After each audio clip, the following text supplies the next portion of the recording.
여호수아 19장 말씀입니다. 여호수아 19장 49절부터 51절까지 한 절씩 교독하겠습니다. 이스라엘 자손이 그들의 경계를 따라서 기업의 땅 나누기를 마치고 자기들 중에서 눈의 아들 여호수아에게 기업을 주었으니 곧 여호와의 명령대로 여호수아가 요구한 성읍 에브라임 산지 딥나세라를 주매 여호수아가 그 성읍을 건설하고 거기 거주하였더라. 함께 읽습니다. 제사장 엘라슬과 눈의 아들 여호수아와 이스라엘 자손의 지파의 족장들이 실로에 있는 회막문 여호와 앞에서 제비를 뽑아 나눈 기업이 이러하니라. 이에 땅 나누는 일을 마쳤더라. 아멘. 지도자라는 말은 지시하여서 인도한다라는 뜻입니다. 그러니까 지도자는 한 방향으로 인도하는 사람입니다. 영어로는 리더라고 하는데 리더는 이끌어가는 사람이라는 뜻입니다. 오늘 본문 말씀을 통해서 이 지도자, 리더에게 필요한 두 가지 덕목을 함께 살펴보겠습니다. 49절 말씀에 보면 여호수아가 언제 기업을 받았는지, 언제 자기 땅을 받았는지 그 시기가 나옵니다. 49절에 보면 모든 이스라엘 자손이 그들의 경계를 따라 기업의 땅 나누기를 마친 후에 여호수아는 자기 기업을 받았습니다. 여호수아는 이스라엘의 최고 지도자입니다. 모세가 죽은 후 이스라엘을 이끌고 가나안 정복을 완수했습니다. 그리고 이스라엘 백성 중에서 가장 최고 연장자입니다. 지도자이고 연장자로서 내가 원하는 땅, 내가 보기에 좋은 땅 먼저 달라고 할 수 있습니다. 그렇게 해도 누가 아무도 뭐라고 할 사람 없었을 것입니다. 자기 권리를 주장할 수 있었지만 그렇게 하지 않았습니다. 모든 백성들이 땅을 다 분배받기를 기다리고 그 일이 마치고 난 후에 마지막으로 자기가 살 땅을 받았습니다. 이런 여호수아가 보여준 지도자로서의 중요한 덕목은 바로 절제입니다. 신년 특별 새벽 기도 때 성령의 열매를 함께 살펴보았는데 그 중에 하나가 절제입니다. 예수님을 통하여서 절제가 무엇인지 설명을 드렸는데요. 40일 금식하신 후에 마귀에게 시험 받으셨습니다. 마귀는 이 돌로 떡을 만들어 먹으라고 시험했습니다. 예수님께서는 충분히 그렇게 하실 능력이 있으셨지만 그렇게 하지 않으셨습니다. 예수님께서 보여주신 절제는 할 수 있지만 하지 않는 것입니다. 여호수아도 지도자로서 이 절제를 보여주었습니다.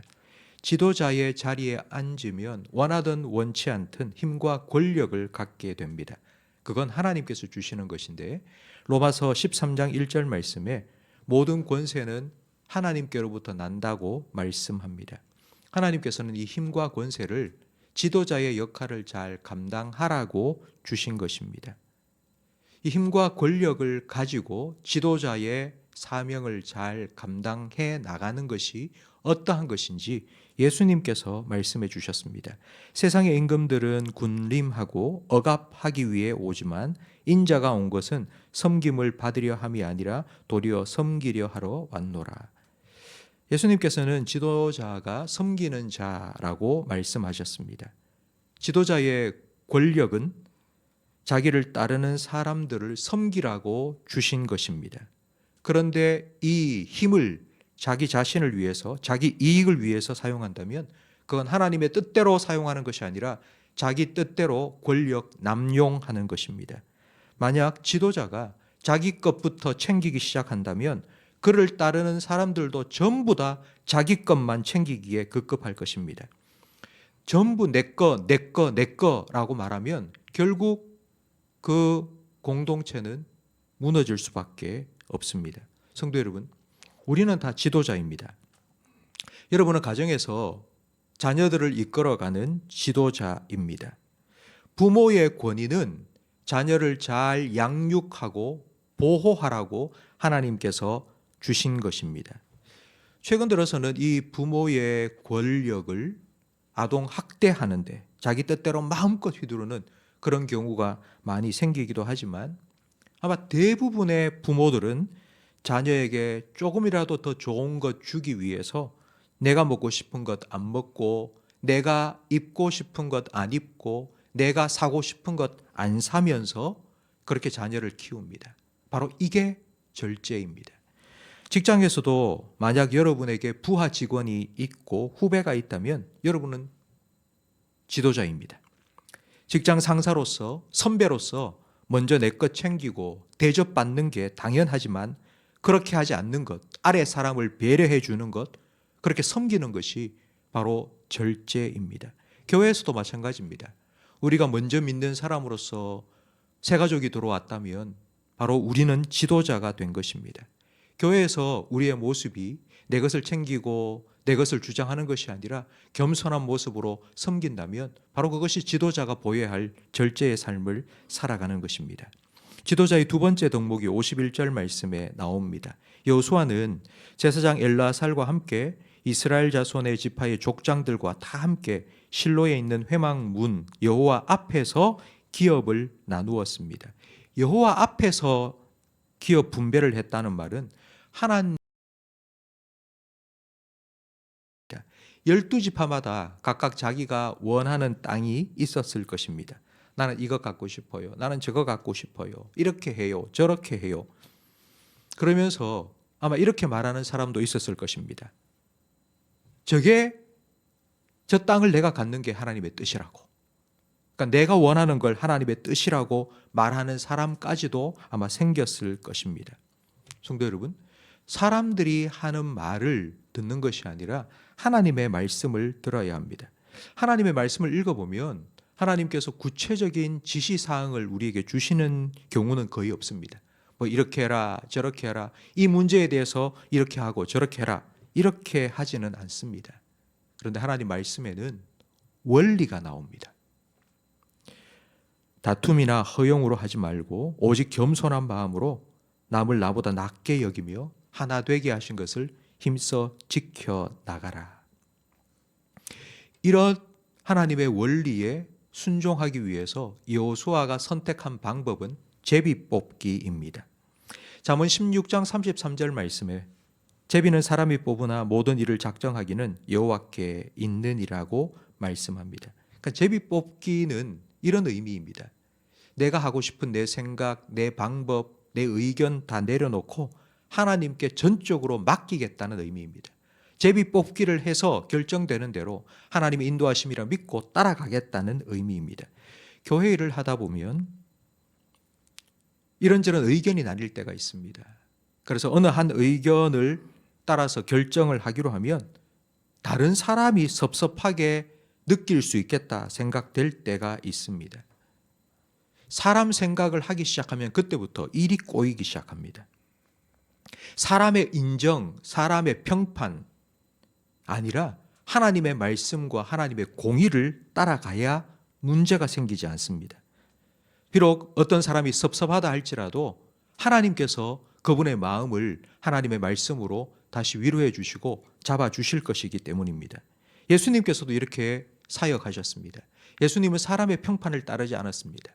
예수님께서는 하나님의 뜻을 묻고 하나님의 뜻을 따라 모든 일들을 이루셨습니다. 앞에서 말씀드린 것처럼 지도자, 리더는 이끌어가는 사람입니다. 어디로 이끌어가야 되느냐 하면 하나님의 말씀으로, 믿음으로, 성숙으로 이끌어가야 합니다. 만약 지도자가 이끌지 못하면 끌려가기 시작합니다. 요즘 부모 중에는 자녀를 이끌어가는 것이 아니라 자녀에게 끌려다니는 경우가 너무 많습니다. 아이에게 좋은 부모가 되는 것이 중요한 것이 아니라 하나님 보시기에 좋은 부모가 되는 것이 더 중요합니다. 회사에서도 마찬가지입니다. 회사에서 어떤 한 성도님이 인사과의 중요한 업무를 맡고 계시는데 승진 기간이 되었습니다. 그런데 누가 봐도 그 사람과 가장 친한 사람이 승진 심사 대상자였고 또 다른 한 사람, 정말 회사에서 인정받고 실적이 좋은 한 사람, 같이 두 사람이 승진심사 대사에서 한 사람만 승진하게 되었습니다. 근데 그 결정을 한 성도님이 하게 되었습니다. 팔은 안으로 굽는다고 자기하고 친한 그 사람 올려줄 거라고 사람들은 수근수근했지만 그러나 그 사람은 정확하게 원칙에 따라서 자기 친구가 아니라 성적이 더 좋은, 성과가 더 좋은 그 사람을 공정하게 평가해서 그 사람이 승진하게 되었습니다. 그 결과 어떻게 되었을까요? 회사에서는 이 사람이 정말 공정하게 일을 처리하는구나 라고 오히려 신뢰를 더 얻게 되었고, 이 사람은 믿을 만한 사람이라고 리더로서 인정받게 되었습니다. 성도 여러분, 하나님께서 우리에게 리더로서 지도자로서 어떤 힘과 권력을 주셨다면 그건 내가 원하는 대로 하고 내 것을 먼저 챙기라고 주신 것이 결코 아니라 섬기라고 주신 것입니다. 그렇기 때문에 우리는 그 힘과 권력을 가졌을 때에 절제해야 됩니다. 절제한다는 건 할 수 있지만 하지 않는 것입니다. 할 수 있지만, 그래도 되지만, 그게 당연한 것이지만 그렇게 하지 않는 것입니다. 우리가 이렇게 함으로써 우리의 이 섬김을 통해 하나님의 공의와 정의가 세워집니다. 우리가 하나님 말씀에 순종하며 살아야지 우리를 따르는 사람들도 우리를 보면서 하나님 말씀에 순종하며 살아갈 수 있습니다. 성도 여러분, 무슨 일을 하든지 죽게 하듯 하라 하신 이 말씀을 생각해 보시기 바랍니다. 우리가 따르는 사람이든지 아니면 이끌어가는 사람이든지 무슨 일을 하든지 하나님 앞에서 하나님께 하듯이 해 나간다면 하나님께서는 우리를 통해서 하나님의 뜻을 이루어 가실 것입니다. 오늘 하루 하나님께서 우리를 보내주신 지도자의 자리 거창하게 생각하지 마시고요.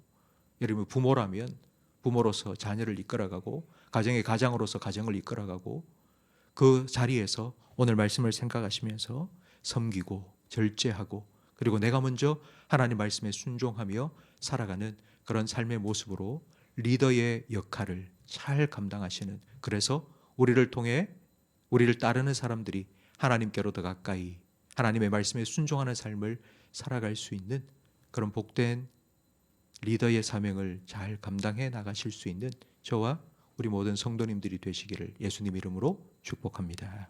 기도하겠습니다. 하나님 아버지, 오늘 말씀을 통하여 리더의 사명이 무엇이며 역할이 무엇인지를 가르쳐 주셔서 감사합니다.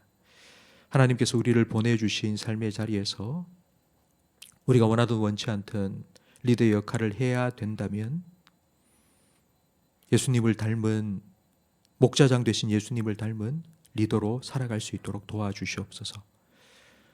예수님의 마음을 품게 하시고 또 예수님께서 사람을 따른 것이 아니라 하나님의 말씀에 순종하며 하나님의 뜻을 온전히 이루어 드리기 위하여서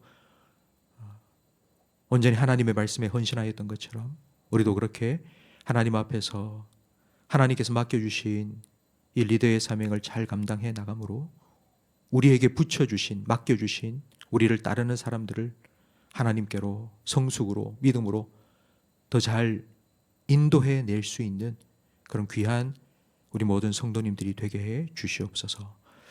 계속하여 설 명절 되고 있습니다. 우리 모든 성도들의 가정에 하나님께서 함께하여 주시고 평강과 은혜와 사랑을 풍성하게 부어 주시옵소서. 예수님 이름으로 기도합니다. 아멘.